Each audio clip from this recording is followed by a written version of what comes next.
Greetings, everyone, and welcome back to another episode of Kaiju Curry House, the British bi-weekly podcast bringing you the very best of creature cinema discussion and B-movie banter. This is tonight's episode of 128, which sounds very good, and we are going to be covering the 2015 film It Follows. Gentlemen, before we get into this movie, Joe, what have Kaiju been up to?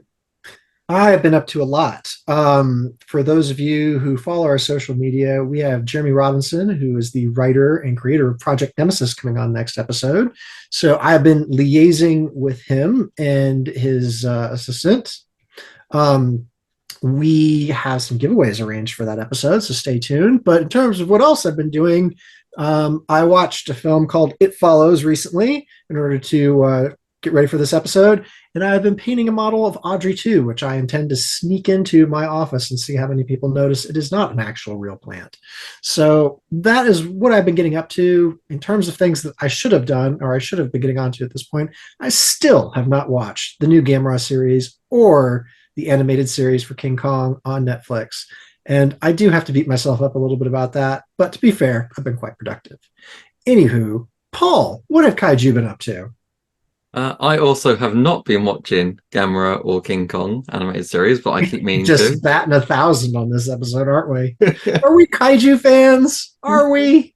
Why have we? We're part-time. We do have jobs and families. We do. Yeah, but they can wait. This is Gamera we're talking about. Yeah, I think we do need to watch and discuss that at some point. But what I have been up to, and I was looking through like the list of films I've watched recently. I was thinking, have I even mentioned these? I can't remember.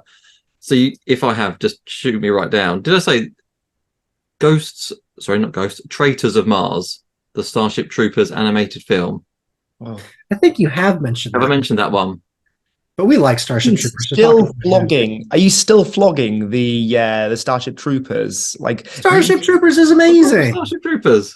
Look, the first one. It's almost like Graboids in space, to be fair, right, Paul?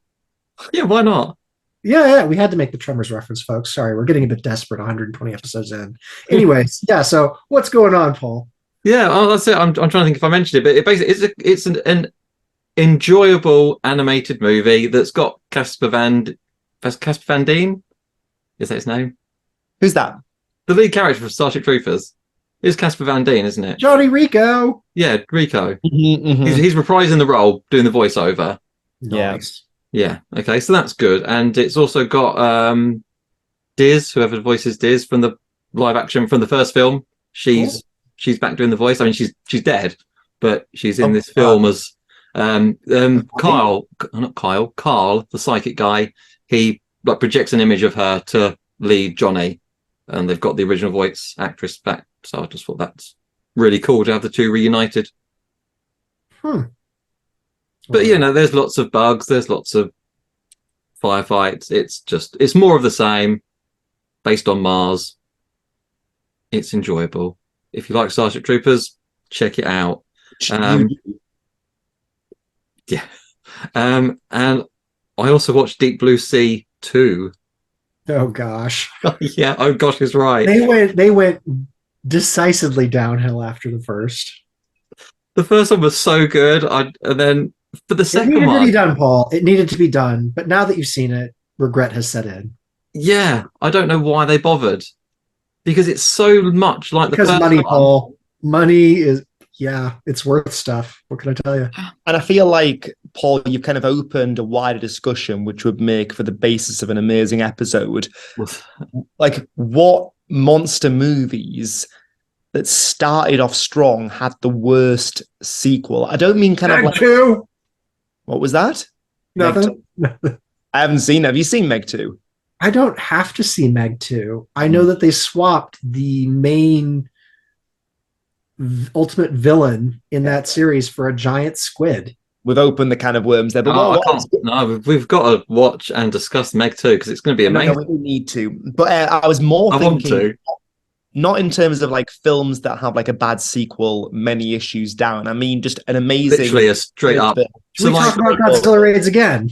Talk about sequels. So like Godzilla Raids again. Yeah. Right? Yeah. Starship Troopers 2. Starship Troopers 2, awful. Yeah. And Deep Blue Sea. And Deep Blue Sea 2, which is basically the first film again, but there's now lots of baby sharks instead of a Son big of shark. Kong was not that great either. Nor was King Kong Lives, to be fair. I think the world just needs to get past making Kong sequels. Yeah. No, we could We make quite a digress. few We bad digress. sequels. But aside from them, I've been playing a game called of course you have. Exoprimal, which is it's a Capcom game. It's included with Game Pass, which is the reason I'm playing it, because it's getting in my subscription. And I've been playing with Tom Tyler, a listener of the show. We've been teaming up, That's and nice. yeah, well, effectively, all we do, we're a squad of, I think it's 4 of us. You can choose your character. You're humans in like a mech suit. So you've got one that's a big gunner, one that's can like heal, and one that's got a shield. Kind of that kind of squad dynamic. And you are destroying waves after waves of dinosaurs and mutated dinosaurs that just spawn. And it's So real deep kind of thinking content. really, here. really deep thinking of you have to pull the trigger and shoot like as many velociraptors or triceratops or T-Rex or whatever comes at you, or then they mutate. It's like the Neo. I like dinosaurs. I don't know if I could play this game. Well, if they're going to kill you, them or you, Joe. And there are like hundreds, literally. But it's like a when you say World War Z, instead of zombies, it's dinosaurs coming at you. Okay. Anyway, it's a ton of fun. You just shoot things. You mentioned World War Z. Now that was a film that, wow, that film did not need to be made because the book is just so great. And then the film, I've never. Book was fantastic, and I heard there was a film coming out. I was like, hooray! There's a film. No, okay. Oh, good. Oh, I've thought of an amazingly bad sequel. What was that? Monsters 2: Dark Continent. I never even bothered with that, but should I? That was a different take. So that isn't a bad film. I just feel it probably hits different if you're military affiliated or you have a military background, because that is a lot more Apocalypse Now than the original film was. So I think that it was the same universe, but wildly different concepts for a film in each one. So if you like the first one, the second one isn't going for the same demographic. I don't think that that's a bad film. Okay. I think it's a decent film, but it's for a different group of people. Yeah. Does it have monsters in it? Because the first one didn't really have monsters. Yeah, but the first one had monsters. It was just that it was very much civilian orientated. And you're at ground level the whole time. Yeah. I think in that sense, it's the same director as Godzilla, isn't it? The first one was, yeah. Gareth Edwards, yeah. Yeah, I thought it was Gareth Edwards. Yeah, but you can kind of see where he's going with that, because it's very much kind of about these civilians and kind of their struggle at the ground level. Yeah, the monsters are background noise. Yeah, they were very much in the background. It's for a commentary on kind of the American border with Mexico. That's what it's about. So yeah, it follows. Sorry, guys. No, Alex, what have Kaiju been up to? Yeah, Alex. Do you know what? Actually, it's been a little while since it's been on due to the new term start. So what I wanted to say is that at the very, very back end of the summer holidays, I am with family in Cornwall. Joe will know where I'm going with this. And we go to see Joe's shaking his head. And we are doing some wonderful sightseeing at the amazing English heritage site, Tintagel. And the whole time we're going down these steep steps, and I'm saying to the kids, careful of your steps, careful of your feet. And who's the one who falls and sprains his ankle? Muggins here. So then it's all right because we're heading back home, except we get in the car and we're driving back from Tintagel in Cornwall to Newcastle. Well, that's all fine and well, but that's 400 miles away. And my other half says to me, are you okay? And I'm like, I'm not good. See, there's a different story that was told to me. It was more like, are you okay? Yeah, I'm fine. I'm fine. Don't ask again. I'm fine. I don't think that you fessed up to this. There's a different story that's being told here for the viewers. At the very start, it was I'm fine. By the time I got into the car and we're along the A30 and we're making kind of good, we're on the M5 by this point, I then kind of go, I'm not okay. And my wonderful other half, Christina, says to me, well, you know how you've got a friend who lives in Devon, which is not that far away. Why don't we kind of like pop in? And Joe here, like an absolute champ with how much notice? An hour's notice. Yeah, something like that. Then basically puts up 6 people in his house for the night. Absolutely kind of like rolls out the welcome wagon. You give me an awful big head here. I mean, like, what does this have to do with kaiju? Nothing at all, but I need to give it a shout out. No, it's a nice story. So that was how kind of like I ended the holidays, and like it was a lovely experience staying with you. But what have I been doing that's kaiju related? I was trying to be nice, Joe. I was trying to be nice to you. Shot down. I've been getting ready for tonight, rewatching this film, which I feel like 2 years ago you said that I whiffed. Have I used that correct? Yeah, the one where Alex whiffed. That was the name of the episode. Yeah. What number was that? It's like 12 or something. It was a while ago. I'll find out. It's a couple of weeks ago, I think. It's a couple of weeks ago. Couple of weeks. So for context listeners, we were talking a long time ago about various kind of creature features and monster movies, and I waffled together some reason why this film qualifies under the genre, and it doesn't, does it? It doesn't. Well, hang on. Why are you changing your stance now? Because I just want to own that. Like, because I brought you here under false pretenses. I feel like 2 years ago I might have been able to kind of like fight my cause that it could be a kaiju movie, but like I rewatched it. It's not. Under no circumstances is a kaiju movie. We got Matt Frank to weigh in on this and when he was on, and it was just like, what? No. I mean, yeah. The look on his face when we asked. Oh, it was anyway. Yeah. Because when we were speaking to Matt Frank at the time, it was when there was the whole kind of, is Clifford the big red dog a kaiju story? Definitely. I will go with Clifford. I believe, that is more kaiju than this. And I mean, Dangerous gives the same vibes. He's just uglier. Okay, that's the only difference.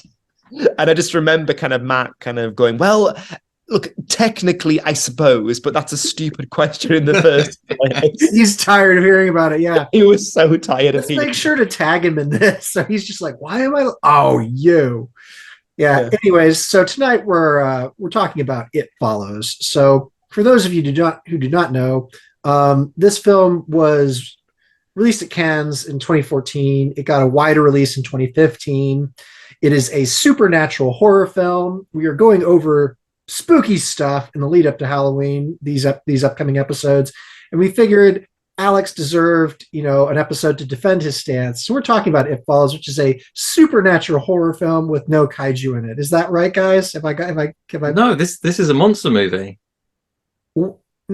Okay, right. You know what? I'm going for this. All right. One of the actors, now he was a monster. That was a tall man. Those of you listening rather than watching, behind Joe, there is a lady. And behind the lady, there is a very tall man. And before we kind of continue, I'd like to give a shout out in commemoration of that actor, Mike Lanier, who was the tallest man in Michigan and apparently one of the tallest twins in the world, who stood at 7'7" tall. And sadly, you don't get that tall without some issues. He had a hormonal disorder that led to pancreatic cancer in his mid-40s, so he died very, very young. But like that guy was a tall man. Like he was a unit. Other than that, there are no monsters in the film. There aren't, are there? Paul, what is the plot of this film? Well, just before we get into Don't blush, Paul. Don't blush. First of all, Alex, you whiffed back in episode 24. Yeah. Which was January 2020. 104 episodes ago. It's quite a while ago. Wow. January 2020. Man, that's pre-COVID, just pre-COVID. Isn't it? Yeah, it was, wasn't it? Yeah. Cool. It's just slightly pre-COVID, yeah. You've been wrong for that long. But also, Screen Rant, the website, they listed It Follows as one of the best monster movies of the last decade. I do remember that. because we had all this to and fro, and I was like, see, it's yes. Yeah. And we are our own entity. We can come out with a statement saying it is not a monster film. It is a supernatural thriller. we can. I'm just letting you know that Screen Rant put it in the top 10, and IndieWire put it in the top 15 best monster movies of the 21st century. So just so you know, there I are love the idea of, like, just so you know. so UK Kaiju release formal statements. I would And love then that. this is Not a a monster supernatural horror movie, not supernatural a thriller, supernatural horror thriller, whatever you want to call it. I definitely think the thriller element, like the thing that's coming after you, gives the thriller element, and it is certainly supernatural. Correct. And is this more yokai potentially? More Yeah. yokai, I could see that argued. Yeah. Yeah, no, it's sort of like in the spirit of kind of like Japanese spooky things that go bump in the night, isn't it? I can Yeah, see. I think we could get away with saying it's a yokai Yeah, sort of thing. A spirit, supernatural. There we go. Sort of like Is it a spirit? Is this a something? I Are don't these? know. Well, I don't know. guns and electricity don't seem to stop it. So, I think that, for its size, it probably has something supernatural vibing going Because on. it bleeds. They shoot it bleeds. It follows, it bleeds. Yeah, I'll tell you what. Can we kind of like just explain what the film's about first of all, for those who might not know it? Yeah, All right. yeah. We Shall I take this one? Shall I take this? Go on, Joe. You're the articulate one. No offense. Yes. Paul. No, that's Joe. Whoa! We're friends here, Anyway, No, I like- tried being friendly. You told me I was derailing talking about my trip over to your house. No. very true, though. You were. So, anyways, this film picks up, and we are following a young woman named Jay. And Jay is, shall we say, she is becoming a woman, probably just leaving adolescence, those teenage years. And she decides that she's going to go on a date with, the young beau in her life. And the date goes well. He's acting a little bit weird, but, at that age, that's kind of to be expected from everybody. So, not that people our age don't get weird dates. Anywho, tonight's kind of the night, her underwear matches for the men in the audience that don't know what that means. You need to do some research on dating. Anyway, they do the deed in a car. Kids, ask your parents what that means. If they don't answer, you're too young for this episode. Anyway, after doing that, she's just kind of talking. It's kind of cute. And he decides to drug her inadvertently. And she wakes up in a wheelchair in like this abandoned parking lot complex. And he's talking to her about this thing that he has passed on to her. And this thing is always coming for her, but it is only walking. It can change its appearance and shape. In the film, it only takes the shape of human beings. Creepy or uncreepy human beings, it makes it doesn't seem to have a preference, although we think it's creepy because it's the film. Anyways, it is always walking towards her, and theoretically, when it catches up to her, it will kill her quite gruesomely. So I have explained how Jay interacts with this. There is a kind of prologue at the beginning of the film where we see a young girl that it is following, and it gets that young girl. It kind of sets the stakes. But Jay is the main character of our film, so we get introduced to her story. It's kind of a slow start, to be fair, but like Alien, you might say, it becomes increasingly more thriller, more tense as the story moves on. So Jay attempts to pass it on. How you pass it on is by doing the deed. And the first person that she passes along to, I don't think entirely believes what is going on, although some freaky stuff has happened. It catches up to him. It doesn't follow him. It catches up to him, and he departs the film. After that, Jay, it's kind of ambiguous whether or not she passes it off to other people, but she does end up passing it off to one of her friends who's had a crush on her for a long time. And they come up with a plan on how to sort this. Prior to the passing on, I should say, to the friend. But it's left ambiguous whether or not they actually do in the entity which has been following, or if it's just catching up to them. Indeed, the end of the film follows the two characters, Jay and her boyfriend, I guess at this point, and they're walking down a sidewalk, and someone is walking behind them, presumably, or the audience is kind of like led to believe, more or less, that is the thing, the entity walking behind them, once again changed shape and slowly but surely, making its way towards them. But the film, despite having a budget under $2 million, it doesn't need it. I think that the makeup, the special effects, and the soundtrack do an excellent job when they're combined with a simple premise and beautiful acting from the cast. Because all the actors, if they weren't young when this film was made, they certainly look it, and they do a fantastic job. But that is the crux of the film. It is kind of a moral, what do you want to call it? It portrays a horror aspect to what could be seen as analogous to STDs, in which case you are passing on something which will eventually ruin someone's life, and it can get tracked down the line.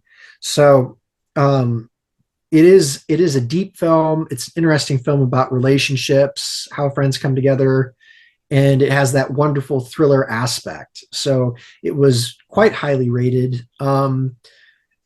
It made like 23 million in the global box office, so it was definitely a financial success.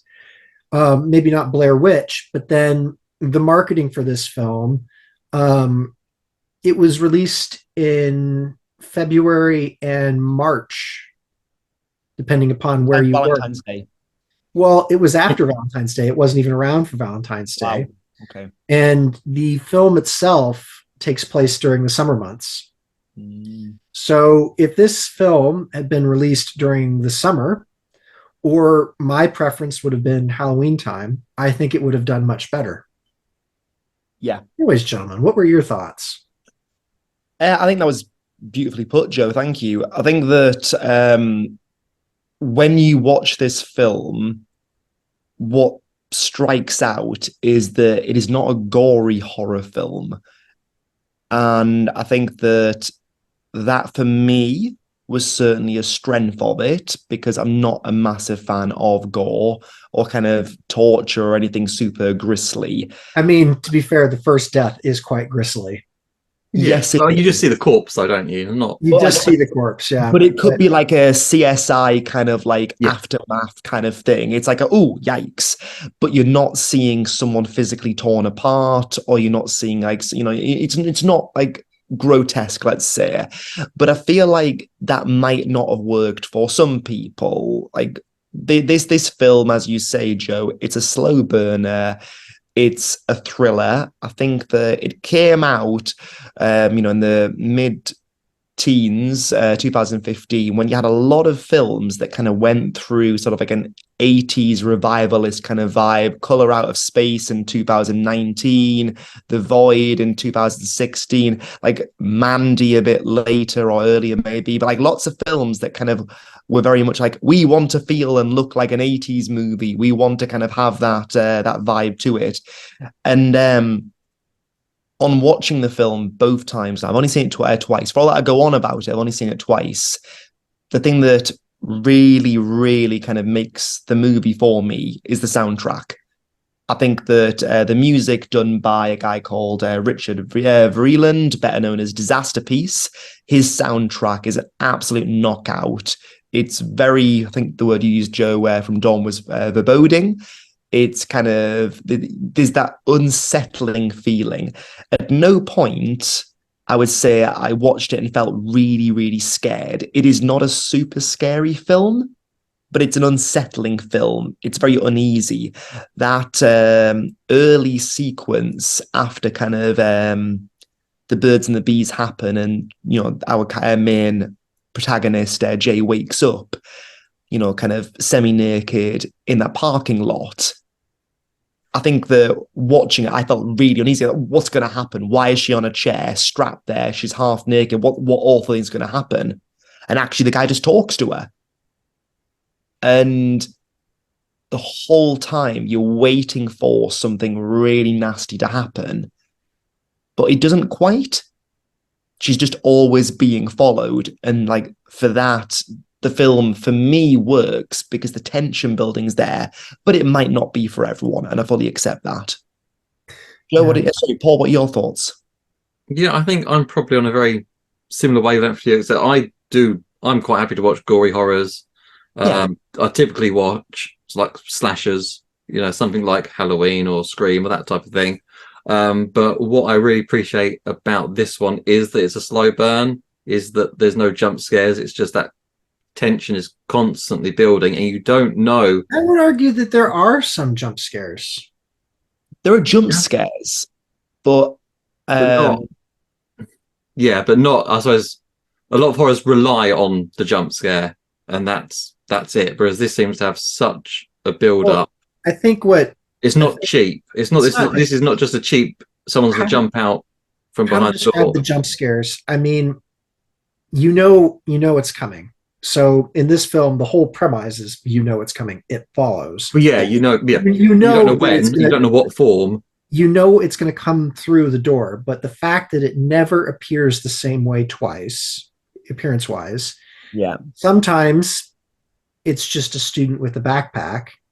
Sometimes it's a really unsettling woman in a kitchen, half naked and constantly peeing.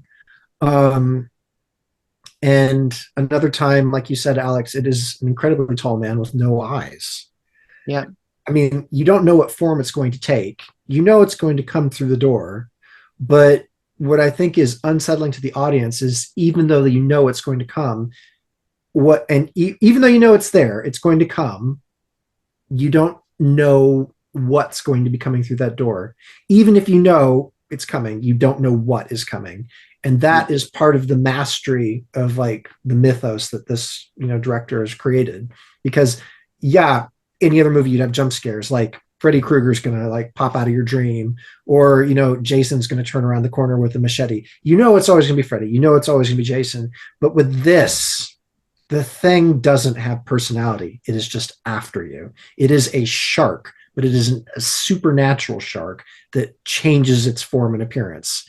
So even if that it's going to be there, the sheer unknowing, the mystery of what's going to be coming for you, I think it's a great premise. And I think that that's where kind of the whole metaphor around kind of STDs, promiscuity. Metaphor was the word I was looking for. Thank you. It works very much with what you said there, Joe, about how that, whether it's an old woman, a very tall man, or someone in the kitchen, or a student with a backpack, the idea that, yes, you can be intimate with someone, but STDs are invisible, that they strike people, that they ruin lives, but they happen without you realizing. And that's how I read the metaphor of this, because it's absolutely kind of about sort of like what goes wrong with a coming of age experience, isn't it? But when I've kind of done some reading about the film, the director clearly made a lot of efforts to kind of pay homage to films like Halloween. Now, you saying, Paul, that you love a good slasher. Apparently, the sequence in the classroom where the main character sat there and there's a boring lesson going on, that is like almost a scene for scene replay of the Halloween movie. Yeah. So I think that on the surface, the film is kind of, it's just, it's a supernatural thriller. There's this thing following, and if it catches you, you die. But there's a lot more going on under the surface. And I think that's why I'm so fond of the film. I think that, it kind of packs a good punch. Well, so as much as you say it pays homage to, and there's all the jump scares, I feel like it's so different from all the other films. I wouldn't class this as a Scream or a Halloween. It's not. It's its own thing, and it's so different that you don't know what's as you say, you know something's coming. You don't know what form it's taken. And at the start, as you say, when they've been in the car and then he just drugs her and she's tied up and he's like, it's coming, can you see that? And you're just like, what the hell is going on? This isn't like anything I've seen. No. And the music, which I think we've already mentioned, is fantastic. Can we give a shout out to terrifying. the lead actress? I might mispronounce her name, but it's Maika Monroe. Yeah, Micah Monroe, I'm not sure. But yeah. Maiki. Yeah, Micah? Micah Monroe? I'm not sure, but like none of these actors I'd heard of, and I'm not trying to discredit them, but none of them seem like big name actors. But the ones it's brilliant. Good. I love it. Yeah. They were so good. It's kind of like, in a way, it gives you Stranger Things vibes because, like, you don't know what's going to be coming through, like whatever dimension or whatnot, but the actors and actresses in the film or series in Stranger Things case portray it so well, and they're very relatable. I think one of the things that the slow pacing of this film really lends itself to is the character development, and you get the chance to really like become vested in these characters and their friendships and relationships. Yeah. And I mean, like, again, the slow build in Alien does the same thing. Like, you become vested in the characters, you understand their roles, their personalities, and in this film, the same thing happens. And you get a very similar, I mean, like, it kind of has It vibes, Stranger Things vibes, but they all kind of come together with this ramshackle plan that they think is going to defeat this entity. Again, it's left very ambiguous whether or not they do. But I think that, again, that's just another pro for this. It is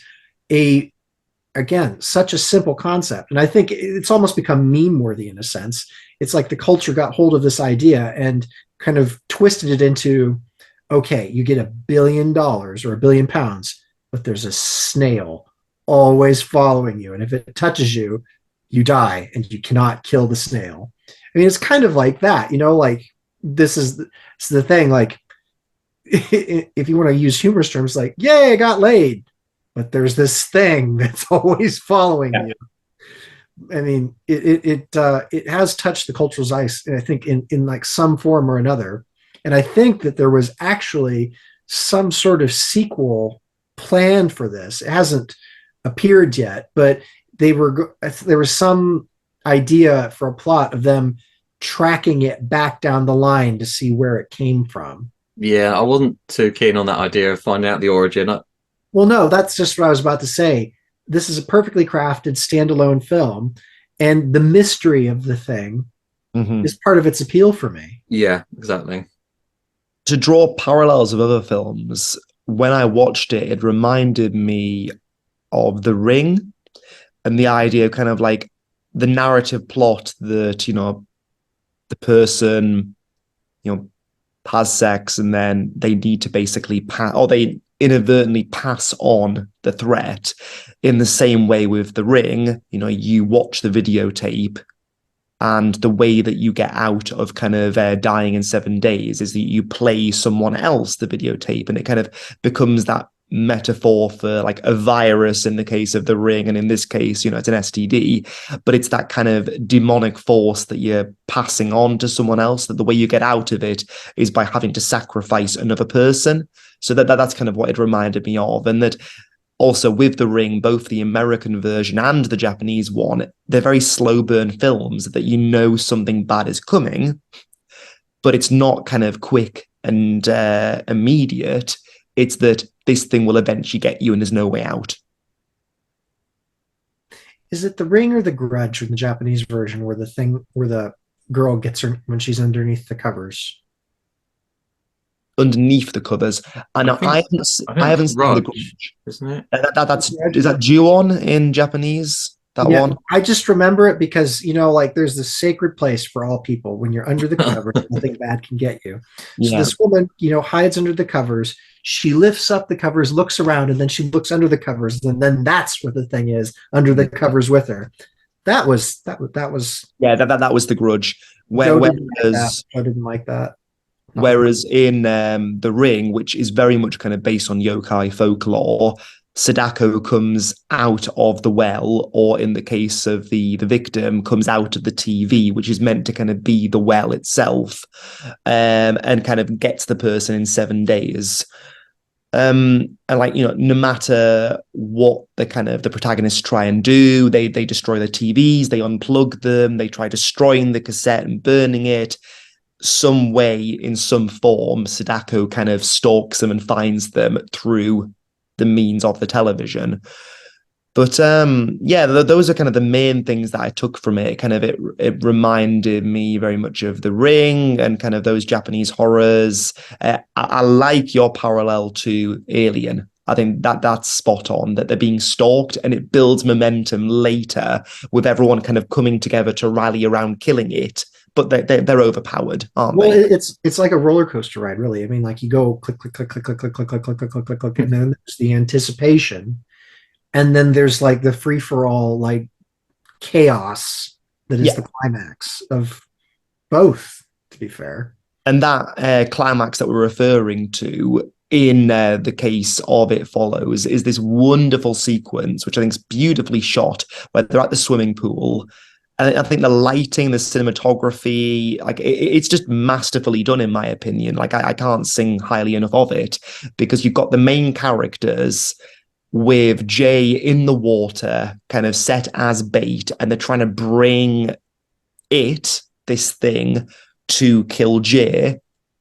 And the friends plan on protecting her so they can kill it.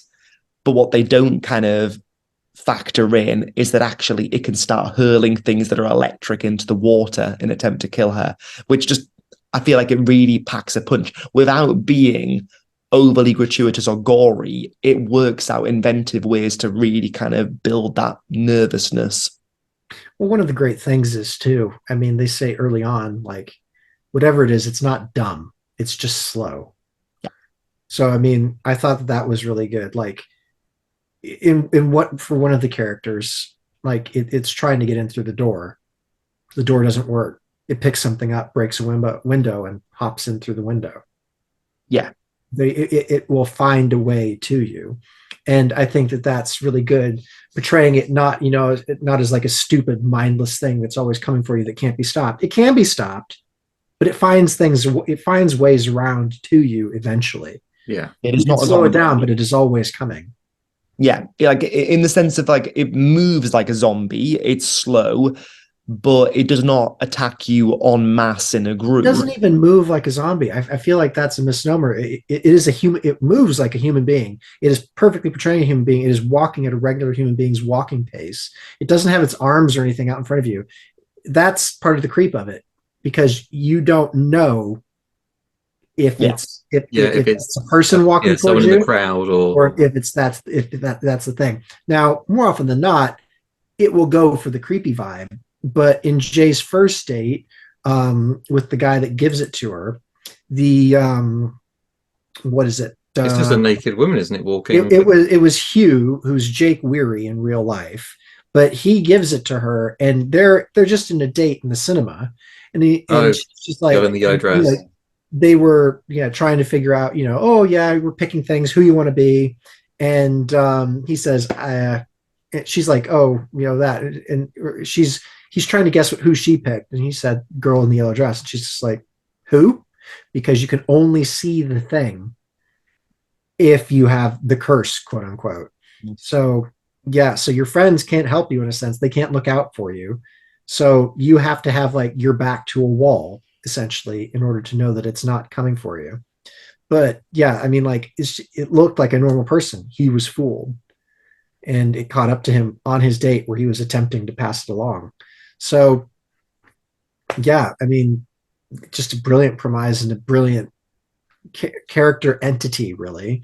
There are so few supernatural characters that are portrayed as well, but probably part of what like gives this character so much is the fact that it's portrayed by multiple cast members, each doing their own take on it.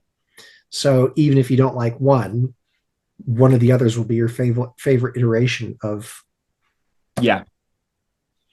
And going with that point about how like it takes different forms, I do think that you're really a point about it. I think there's definitely influences there Definitely. in the sense that, it, Pennywise, whatever you want to call it, it takes the form of what you're most frightened of. And, in the case of, say, for example, is it Stanley, the one who ends up committing suicide? He's frightened of the woman in the painting. No one else is frightened of the creepy woman in the painting. So therefore, that's what scares him, and that's what ultimately goes for him. Whereas the other characters, one is scared of, vomit and kind of like sickness. So it takes that form. Another one is scared of, fire and burning because of a tragic loss in their family. And I think that, like, in that sense, just as the character, the monster in it is frightening because it does take so many different forms. I like that, the way that they do that in It Follows. I think it's great. Yeah, but again, this is a point that I think that should be made from this film, is that I think we can all agree this is a fairly simple concept. I mean, the lore behind it and the concept, simple. You could come up with this in 10 minutes, right? The budget is 1.3 million, which nobody here on this podcast has just lying around. No. But it shows you, and I think especially with the modern tools that you have at your disposal, let's just say a laptop and a phone camera, you could make a really good film.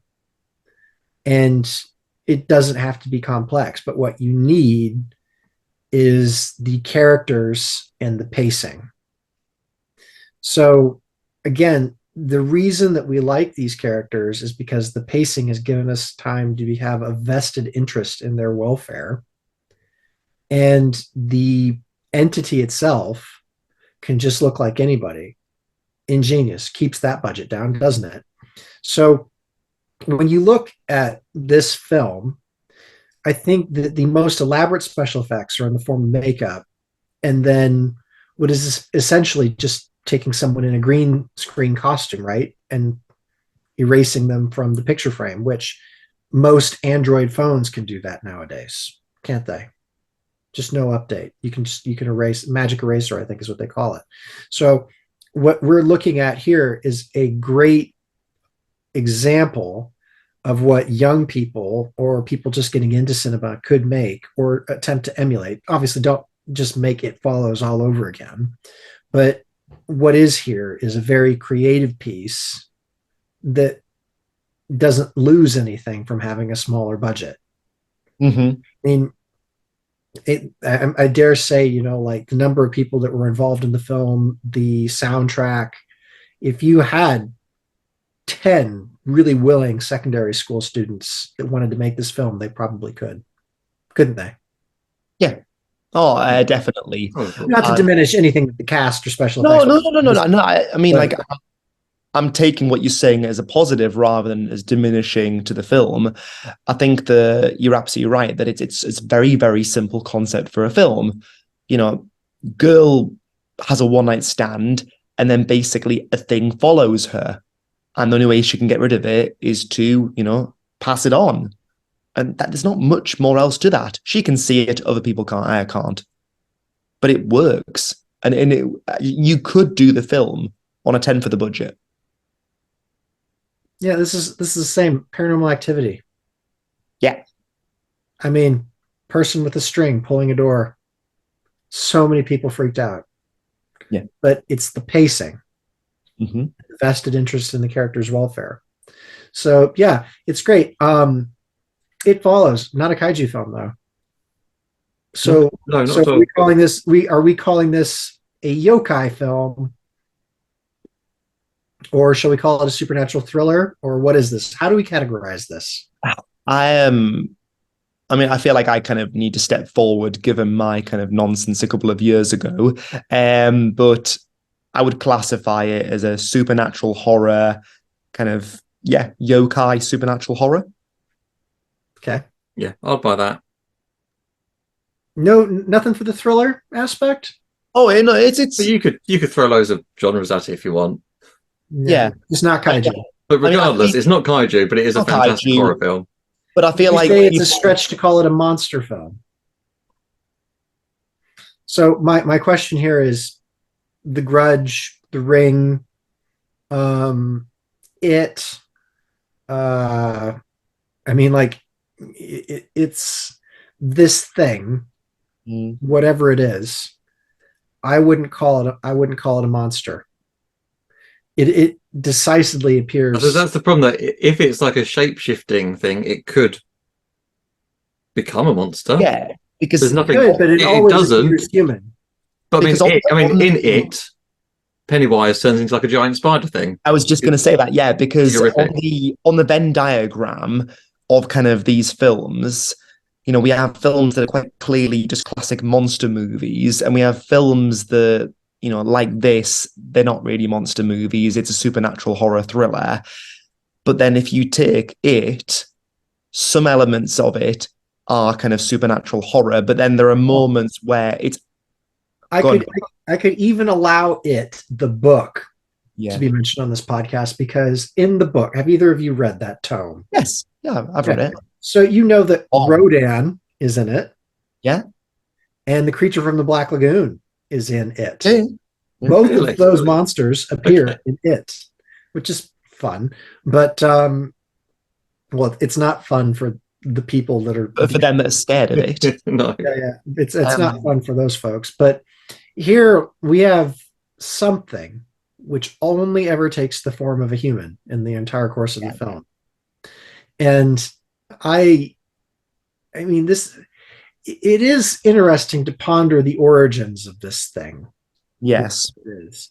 And what I could envision it as being is someone who perhaps was killed by a lover or whatever and started hunting down everyone that they ever cared about.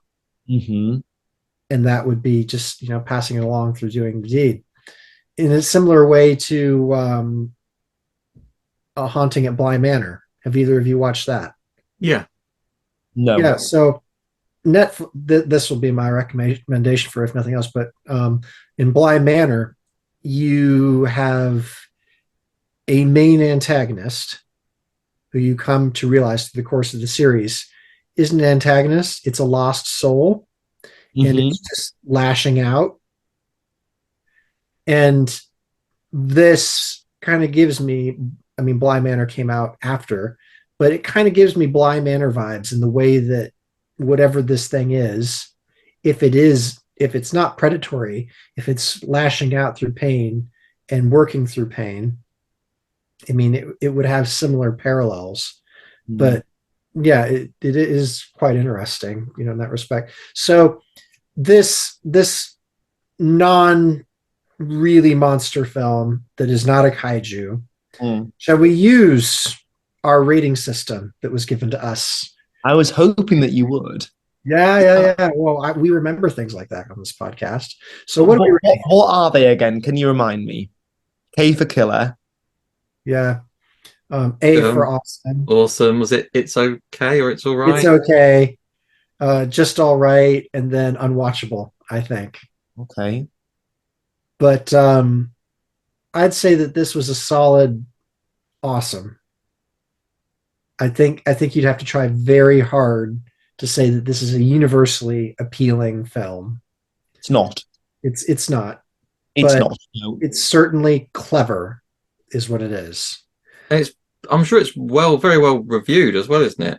It is very well reviewed, but I watched this with my partner Dawn, and she's not a horror aficionado, so she was glad for the lack of gore. Although the first death, she did say, "Wow, her knee's not supposed to be bending that way," like just things that Dawn spots out. But anyway, it won't appeal to everybody, but at the same time, this is one of those that,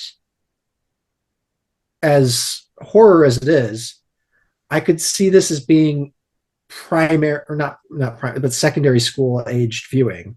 You could definitely argue that. I'm not going to lie. We watched it with our 15-year-old, and she was just fine with it. Nothing was lost. Yeah, I think in that sense, the R rating is very ambiguous, and America has a lot to answer for that, because an R rating can mean a lot of things.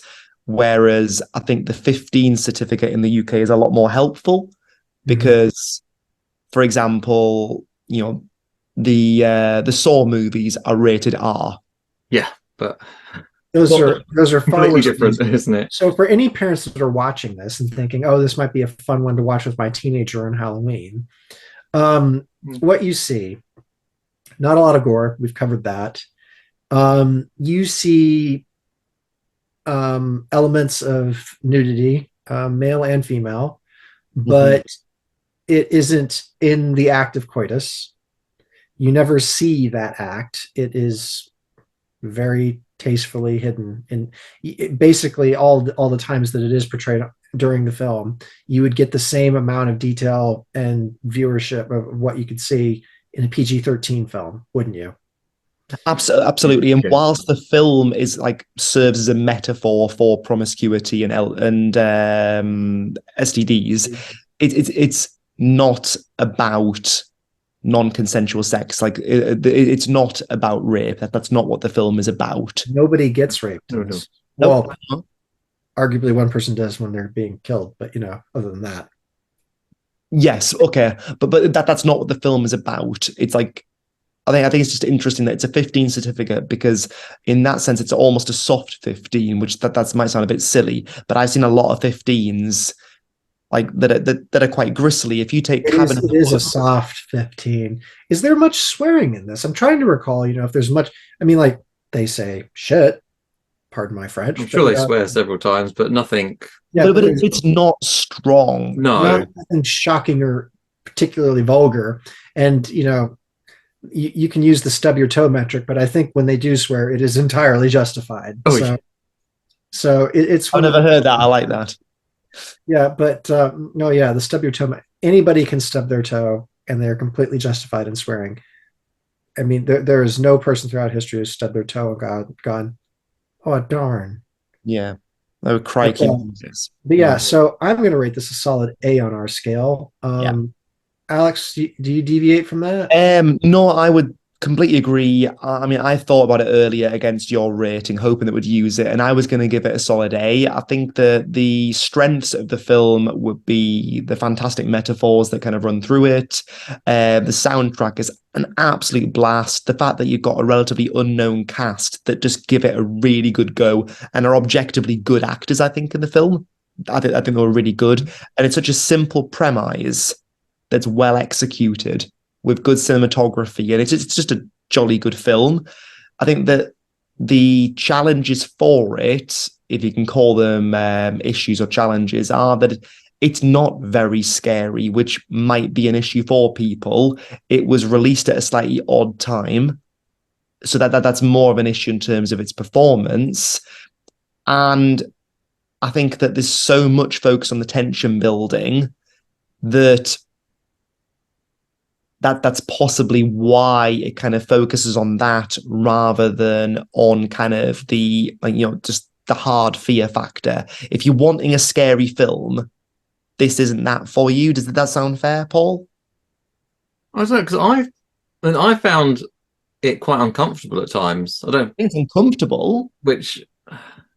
And they're saying the tension is building up to something. So yeah, maybe not.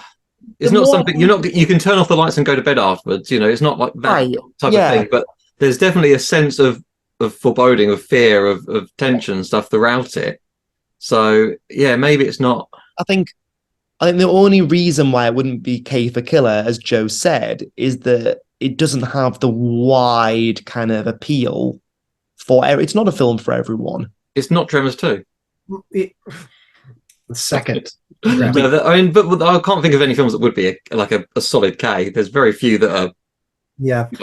For me, the reason it doesn't get perfect marks is I felt after the pool scene, after, one of them decides to sleep with the hooker to well and truly get it off their scent, I was expecting one more act, one more appearance.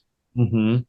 I felt like for me, if there had been one more appearance and then they'd truly done and dusted it, it would have been that would have been a solid. But equally, what they did was solid by leaving it ambiguous, but I was expecting something more. Like again, I was expecting one more appearance after that, because again, I was so used to the tension at that point, and Yeah. the fact that it was left ambiguous.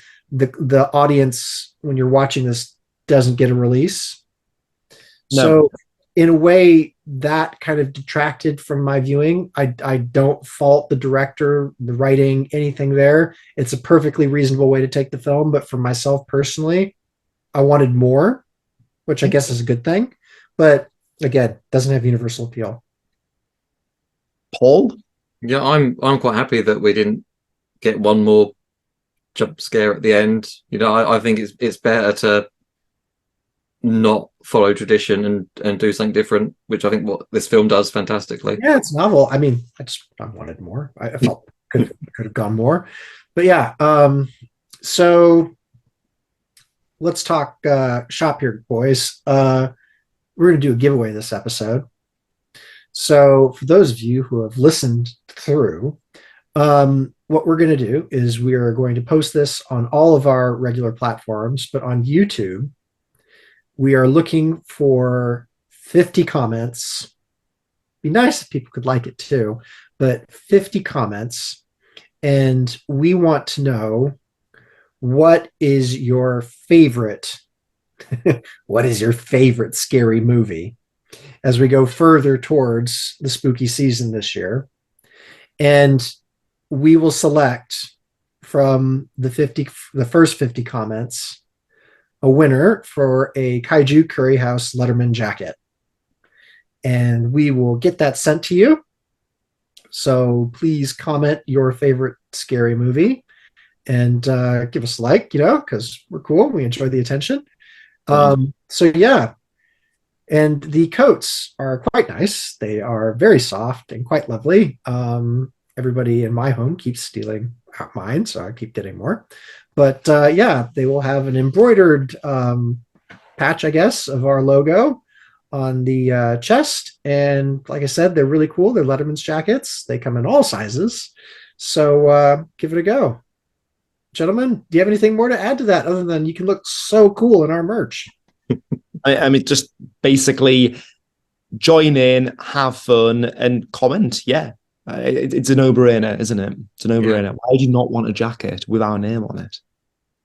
Crazy, absolutely crazy. And we did actually have a few comments based on the last episode where we were talking spooky season. Mm-hmm. When we discussed, what did we discuss? What was that werewolf film? Dog Soldiers, that's the one. What a film. That is. So just to share what our listeners have said.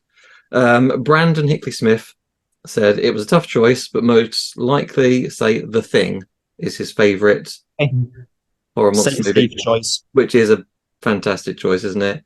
Unlike any other horror movie I've seen before, filled with great practical effects, suspense that kept me on edge of my seat, clever writing on which character could be the shapeshifter, and good music that still gives me the chills. No pun intended.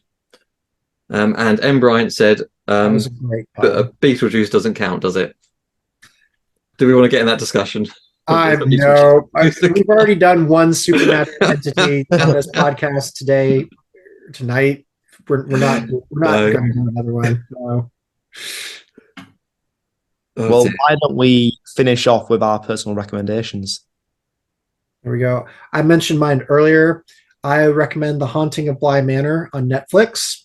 It is not a monster series that you will find no monsters in it. However, it's a really good yarn. There's a decent amount of suspense. There's a decent amount of chills. And it has a very wholesome ending. It has one of the best endings of any supernatural film or series that I have yet to see. And it was just very clever throughout. It was well acted. So give that a watch if you have the opportunity this spooky season. It comes highly recommended from myself. Gentlemen, your recommendations. Yep. So back in 2016, there was a horror short film challenge called Who's There? And the short film that won was called Lights Out, made by David Sandberg and Lotta Loston. And going back to Joe's point, Joe's made lots of good points tonight. It does not take a big budget or many people to make a great film. I will not spoil it for you. Lights Out. You can find it on YouTube. It's only 4 minutes long. I think it's 4 minutes. It's a couple of minutes. Really short. It's a short film. Have you seen it, Paul? Yeah, I have.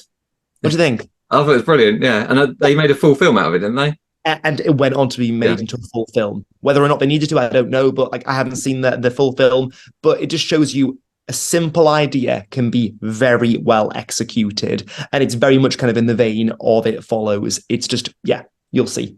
Yeah.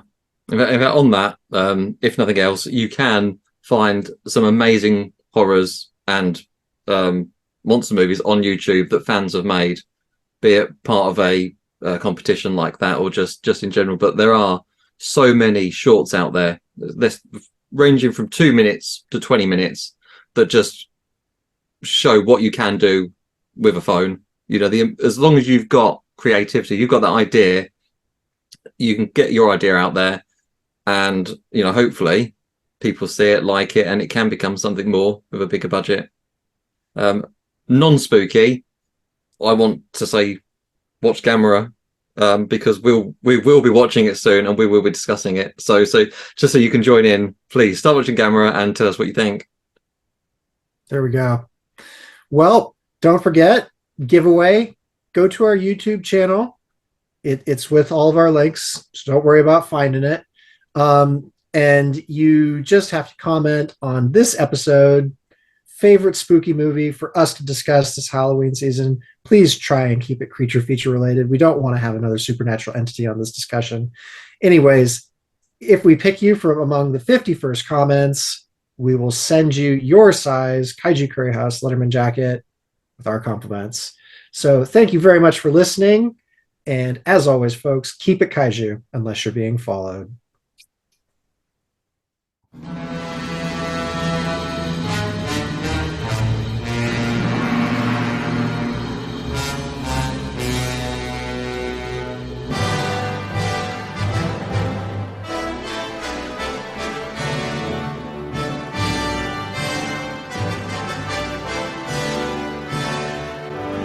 Yeah. But that was an idea that I had. You know what? This is the thing to put at the end of this episode. This is your sound bite.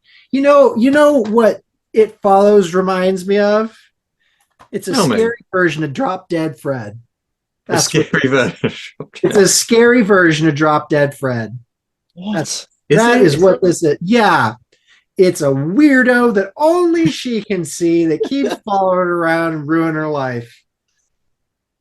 Now I'm imagining It Follows as Drop Dead Fred. I'm imagining Rick Mail with eyeliner. There's your soundbite, Paul. There's your soundbite. Take that. Okay, I'll take that. God.